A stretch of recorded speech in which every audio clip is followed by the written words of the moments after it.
What is Bitcoin? Bitcoin is a peer-to-peer digital currency. It's anonymous and it's decentralized. It's like being able to teleport money to anyone across the world. No, I think it's actually being teleported. It's a way of making millions of peers to track each and every Bitcoin on a public ledger called the blockchain.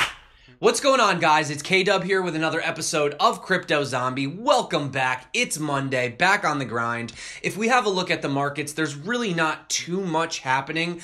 Market cap 292, 47.7% Bitcoin dominance. Bitcoin sitting around $8,120. If we look at some of the biggest gainers of the day, they're not really even gaining that much. You have Polymath up 6.25%, Metaverse, Eternity, MOAC, MCO, DigixDAO, Byteball, Emmercoin, Ethereum Classic, and Verge. And while we're on the topic of Ethereum Classic, I'd like to say happy birthday, Ethereum Classic. It's been exactly 1 year since we were blessed with your presence. So yeah, just wanted to kind of throw that out there. So also, let's go on to some things. I wanted to kind of flip it up, change it up today. You know, I always kind of do the news in the same order. We had a lot of coin news today, so I figured I would start with partnerships in the beginning and some adoption, which usually I would have at the end of the video. But the first thing I wanted to say is, so Vitalik had this tweet and he said, I think there's too much emphasis on Bitcoin, Ethereum, whatever, ETFs, and not enough emphasis on making it easier for people to buy $5 to $100 in cryptocurrency via cards at corner stores. The former is better for pumping price, but the latter is much better for actual adoption. Now, I actually do agree with him, and scrolling through some of the comments, you see some people say, for example, Dennis says being able to earn cryptocurrency seems more likely to spur adoption than being able to buy small amounts. When you earn cryptocurrency, you never have to deal with the fiat on-ramp where all that friction is.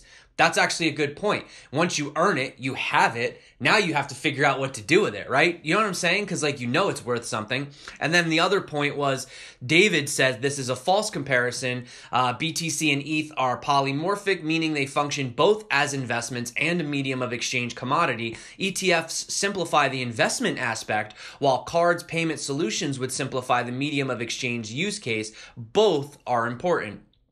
So that's just more conversation being sparked from Vitalik. Now, speaking of adoption, like I said, I wanted to kind of flip the news on its head today. I want to start with some adoption. So you have Thailand's largest movie theater chain, Major Cineplex, is reportedly integrating crypto payments to allow customers to pay for its service and products with cryptocurrency, including movie tickets and popcorn. Thailand recently began regulating crypto business. This week, the Thai Securities and Exchange Commission started accepting license applications from crypto operators. So that's really, really cool. So Major Cineplex currently lists 143 theaters throughout Thailand. Among the group's properties is Thailand's largest multiplex, the Paragon Cineplex, with 16 screens and 5,000 seats, as well as an IMAX theater.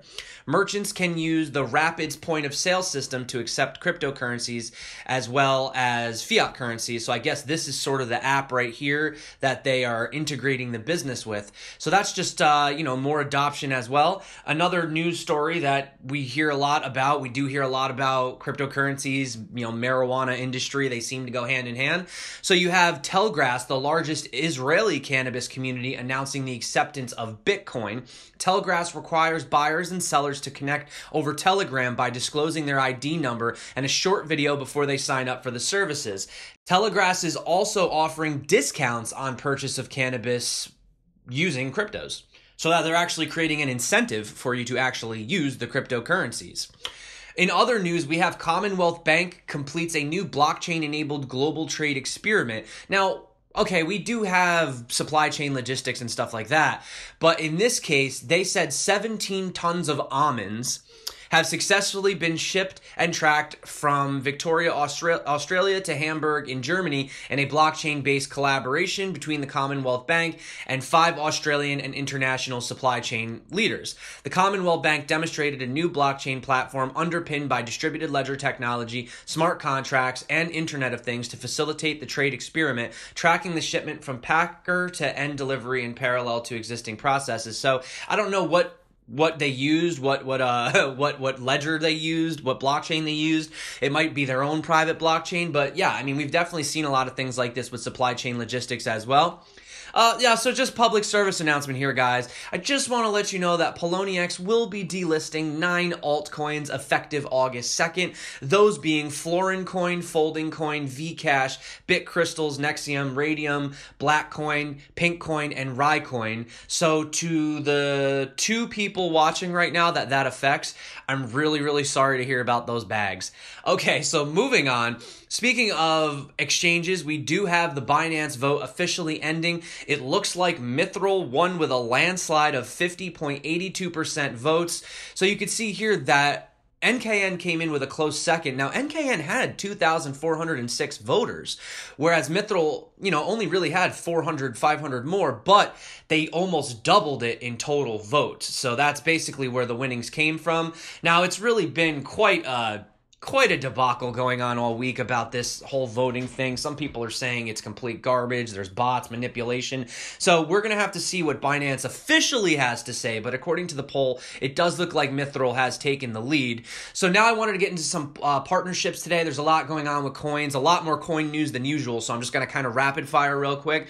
So we have Swarm, the blockchain for private equity today, announced that it has partnered with MakerDAO to integrate the DAI token into the Swarm platform. This will give Swarm's community of accredited investors a greater capability to lock in crypto prices using the world's first decentralized stablecoin on the Ethereum blockchain. So basically, these stablecoins, I've been kind of hinting at this a lot in my video, they're going to be a very powerful tool for onboarding people and getting people into crypto because people just don't like volatility. And yeah, blah, blah, blah, the dollar loses 2% every year, inflation, etc. But the truth is most people would rather take 2% than 20% fluctuations up and down, even though we all really know where Bitcoin and crypto is going. But still, that being said, I think that's awesome.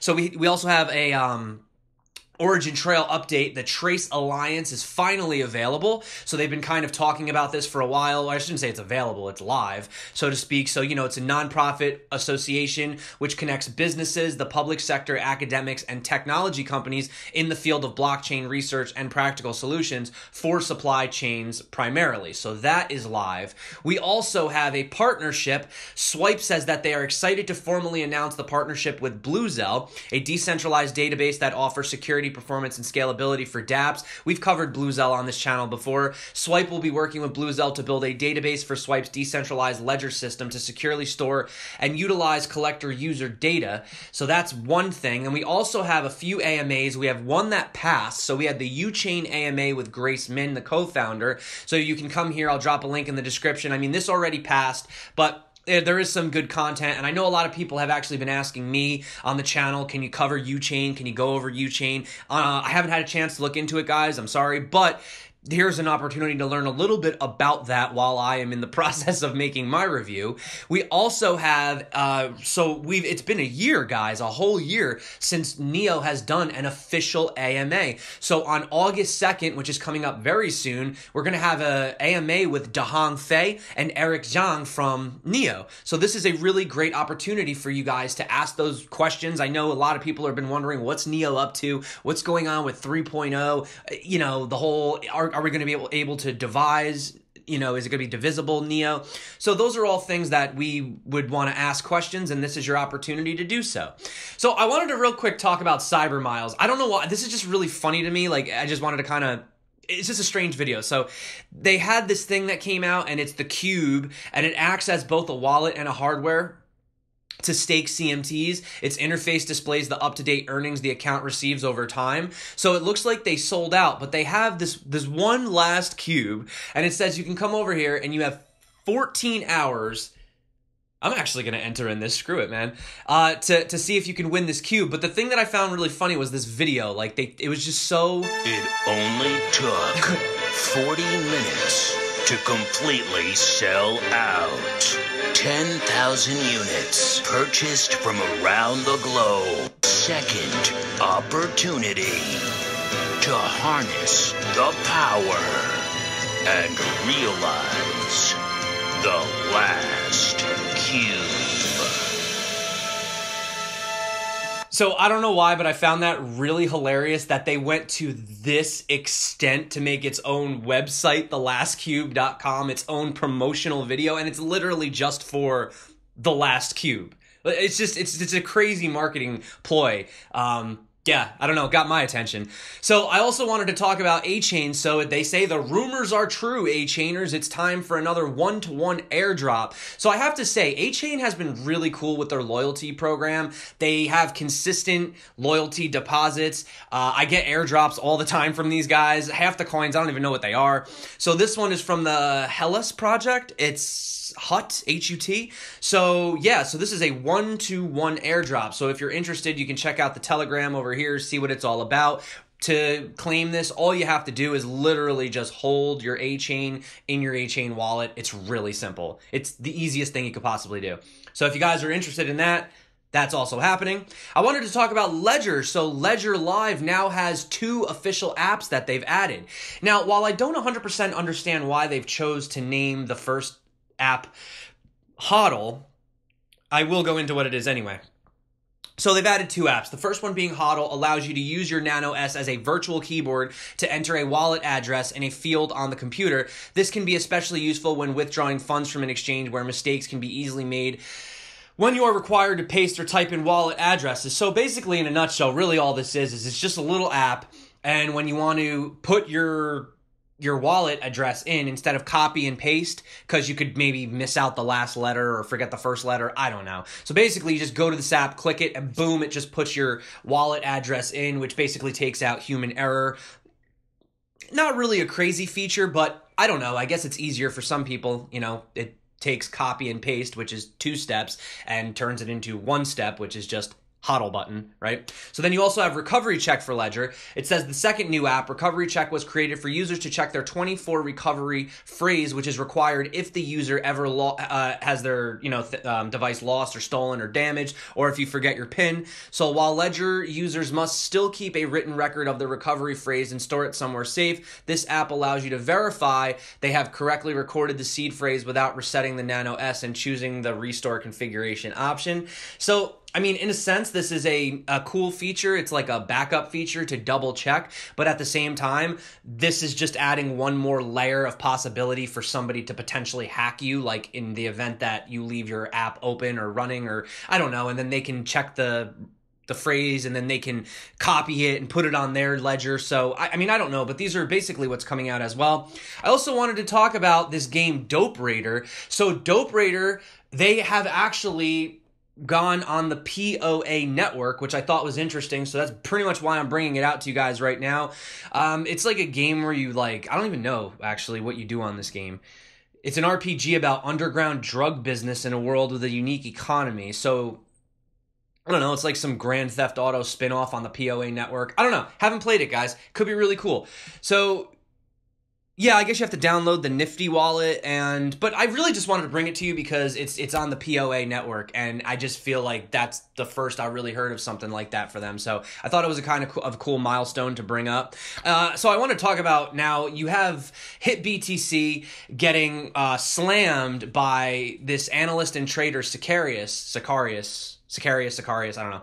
So he recently took to Twitter to express his apparent distaste for the HitBTC exchange, which apparently locked his 65-year-old mother out of her cryptocurrency holdings for over 3 months. So according to him, even though she submitted all the required documents for all KYC and everything, they made her jump through all these hoops, they still kept the account locked. He said her account is still locked, and after submitting a driver's ID, passport, bank statements, utility bills, transaction IDs, and screenshots, she had a Skype convo with them this morning. This is their response. Her account has been frozen for 3 months. Apparently, HitBTC thinks that a 65-year-old woman asking her son for help when a sketchy-ass exchange steals her money means she's a front for money launderers. Yeah. Yeah, and then John McAfee, we had him tweet. He said the crypto exchange has become the thing that we have originally fought against. Their power is immense. HitBTC, for example, has increased suffering for millions of poor people who cannot afford the minimum buy-in since it is greater than their monthly income. Boycott them. I mean, guys, I don't know. I stopped using HitBTC quite a while ago. I really, really hated the exchange. The last time I went to the exchange was back when Icon was selling they were selling futures for like 44 cents. And that was like the last I ever touched it.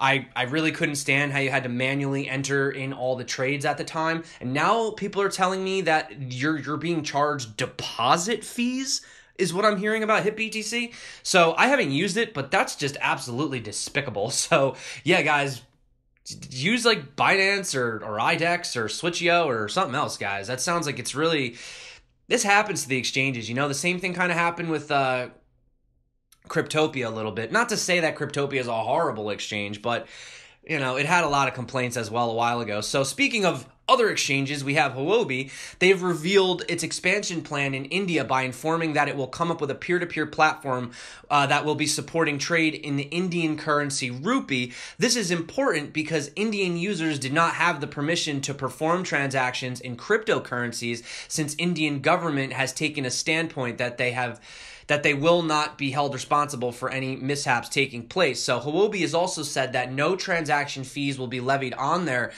transactions, but the fee transaction is limited only to Bitcoin, Ethereum, and USDT Tether. So the platform for Indian Huobi means that Indian users can both buy and sell their crypto coins through peer-to-peer trading, but the transactions themselves will be done with the support of Indian rupees. So this is just the interesting fact to note, but I'll tell you what, you got to start somewhere. And if this is how we got to do it, this is how we got to do it, right? So that's how it's going to work in India for now. So let's talk about, now I did save some adoption for the end. I didn't want to give it all out in the beginning. So you have a semi-professional team in Gibraltar, which will become the world's first to pay their players in part with cryptocurrency next season, in a move announced by the club's owner, Pablo Dana. So the owner says that the club adopting this method of payment could inspire others to do so, which he says could help stamp out financial corruption in the game. He also stated that it has given his club the ability to pay foreign players who are unable to easily set up a bank account in Gibraltar. So these are those things that you have to consider too. Setting up bank accounts, verifying your IDs. I mean, some of these banks won't even give people accounts. Some of these people don't even have identities. I mean, maybe not in Gibraltar, but you know, in some of these third world countries, I mean, these people, there's no way to even identify them. So these are things that cryptocurrency can definitely help change moving forward. And then one other thing too, you also do have IBM, Barclays, and Citi team up to launch another blockchain app store for banks. So Ledger Connect is the offspring of bank-owned currency trading utility CLS and, you know, IBM, as well as their major bank Barclays and Citigroup among its founding members. So on Ledger Connect, financial institutions will be able to access DLT-based services in areas such as know your customer processes, sanction screening, collateral management, derivatives, post-trade processing, and reconciliation and market data. So that's a lot more news coming out of IBM as well.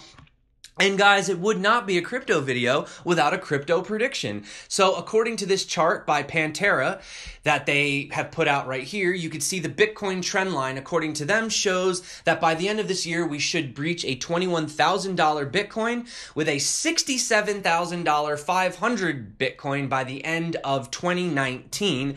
But of course, guys, we know the greatest move for adoption is the fact that Kim Kardashian has officially received her first Bitcoin from Matthew Rozak, who says, big fun at the first annual City of Hope charity poker tournament. Also, I gave Kim Kardashian her first Bitcoin.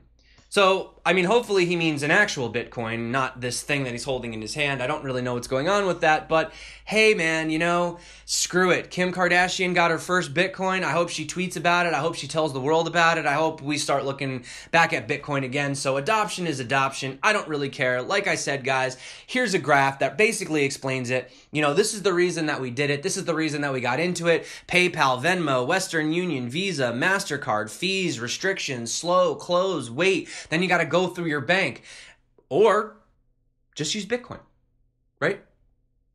So that being said, guys, I wanted to say that tonight we do have a special episode of the Token Tank. If you guys haven't watched the first episode on Bigogo, definitely check it out. So tonight we will be sitting down with the team at Ankr Network. It will be myself along with the Crypto Lark, Blockchain Brad, and Captain Crypto from Cryptonauts. So I believe we'll be dropping that around 9 p.m. Eastern time. I'm not 100% sure, so just in case you guys don't want to miss it, definitely follow me on Twitter. My handle is @thecryptozombie, and I'll definitely let you guys know when that video will be going live tonight. And that being said, guys, I want to say thank you so much for coming back to my channel. Everyone that's been liking, subscribing, commenting, hitting the bell notification, joining the Crypto Zombies Telegram group. I love hearing what you guys have to say. I love listening to your comments. You guys are amazing. You're the reason that I do this every single day. And it's Monday. We're back on the grind, and I'm here. Let's do this. That being said, my name is K-Dub. This is Crypto Zombie. Until next time, stay crypto and peace out.